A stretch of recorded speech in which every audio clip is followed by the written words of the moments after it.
Bonjour, vous êtes bien chez Inconsciente, le podcast qui parle d'hypnose humaniste, ericksonienne, de PNL et de développement personnel. Je m'appelle Pascaline Nogrette, hypnothérapeute à Bordeaux. Passionnée par le corps et l'esprit et le lien entre les deux, je vous partage tous ces outils que j'ai découverts toute seule ou que j'ai appris dans les bouquins ou en formation ou ailleurs. Salut à tous. Je ne fais pas de pause, ne vous inquiétez pas, simplement à l'occasion du premier anniversaire du podcast Inconsciente, j'avais envie de faire un petit peu le point avec vous sur le fond, la forme et puis tout le reste. En tant qu'hypersensible, je m'agite beaucoup dans tous les sens et il y a un moment où je me pose avec moi-même pour éclaircir mes idées. Alors c'est vrai que début juin, je me suis dit, bon, à quoi bon, ça sert à rien ce que je fais, puis ça me prend tellement de temps en même temps. Mais je suis habituée à ce genre de découragement cyclique, surtout en phase automne du cycle, et je me laisse plus avoir du tout. La solution, pour moi, ça a toujours été de demander autour de moi ce que les gens en pensaient objectivement, et ça a toujours été très très rassurant pour moi. C'est pourquoi aujourd'hui, je viens prendre vos avis, chers auditeurs. Le podcast a atteint 1000 écoutes par mois, et sans vous, en fait, il n'existerait pas, ou en tout cas, il n'existerait plus. J'ai des certitudes et des doutes. J'ai aussi des gros doutes parfois, mais je suis prête à casser mes certitudes et à apaiser mes doutes. Donc je suis à votre écoute aujourd'hui.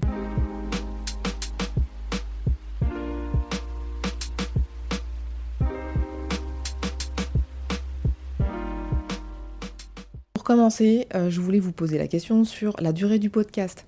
Moi je suis persuadée que 5 à 10 minutes c'est très très bien. Mais c'est vrai que derrière chaque épisode qui dure 5 minutes, c'est 1 heure de script, c'est 30 minutes d'enregistrement, 1 à 2 heures de montage, 1 heure pour le déposer sur Ocha, et puis aussi plusieurs heures pour le placer dans les réseaux sociaux où il peut être redécouvert. Imaginez si l'épisode il durait 1 heure, je crois que j'y passerais toute ma vie, ou en fait j'en sortirais peut-être qu'un seul par mois ou tous les 2 mois. Après j'ai aussi beaucoup apprécié l'interview avec Thomas Arsens, hypnothérapeute et formateur à La Réunion. Ça dure 45 minutes je crois, en mode conversation et c'est plutôt cool. Moi j'ai bien aimé, donc j'aime bien le côté ça dure 5 minutes pour certains thèmes, 5-10 minutes, et puis parfois quand il y a des interviews, c'est bien quand ça dure 30 minutes.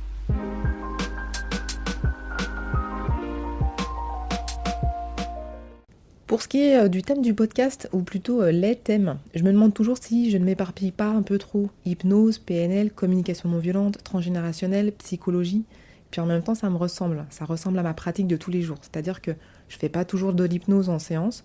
Je peux commencer par de la PNL, c'est de la programmation neurolinguistique. Et puis je peux finir avec des exercices de PNL ou de l'empathie. Parce que parfois les gens, ils ont besoin juste d'être écoutés.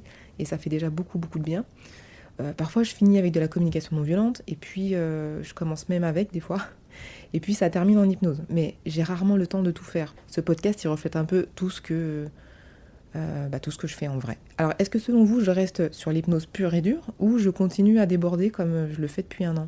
Je pense que même en restant sur l'hypnose pure et dure, il y aurait encore plein de thématiques à explorer, comme les interviews de formateurs, d'hypnothérapeutes, les interviews de médecins hospitaliers, faire une checklist sur les formations qui sont proposés en France, des épisodes sur les inductions pour faire de l'auto-hypnose, les hypnotiseurs de rue, de spectacle, et les micro-trottoirs aussi sur l'hypnose. Je pense qu'on va bien se marrer. Et si je continue à élargir, j'ai envie de parler aussi des autres thérapies alternatives comme la sophrologie, la méditation, la psychosomatique, le magnétisme, le chamanisme, le développement personnel, la loi d'attraction aussi, les cartes oracles, la visualisation, sans zapper l'hypnose bien sûr, mais c'est encore d'autres possibilités.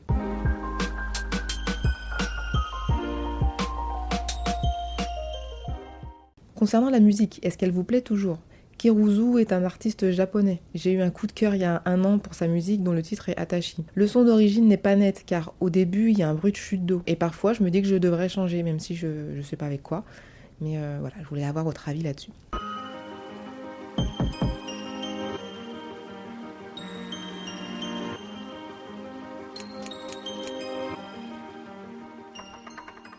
Est-ce que vous connaissez la newsletter qui est intégrée à la plateforme du podcast Ocha ?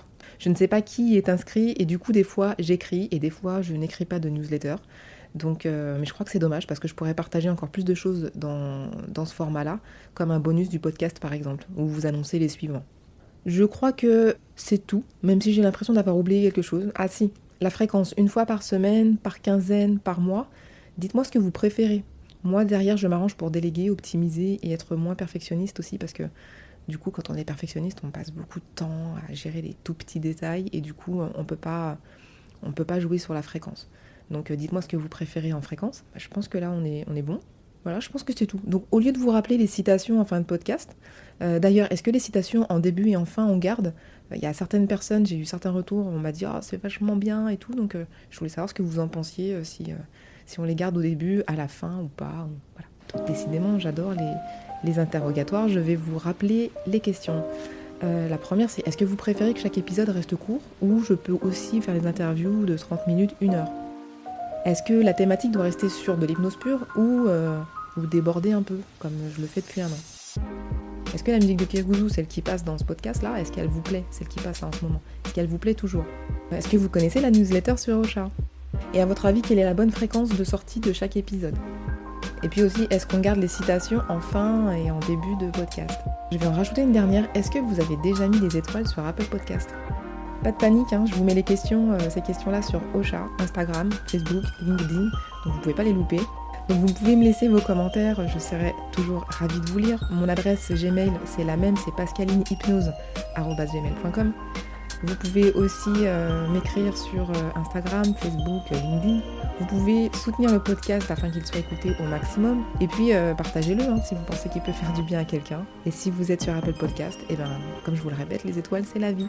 Merci, à bientôt.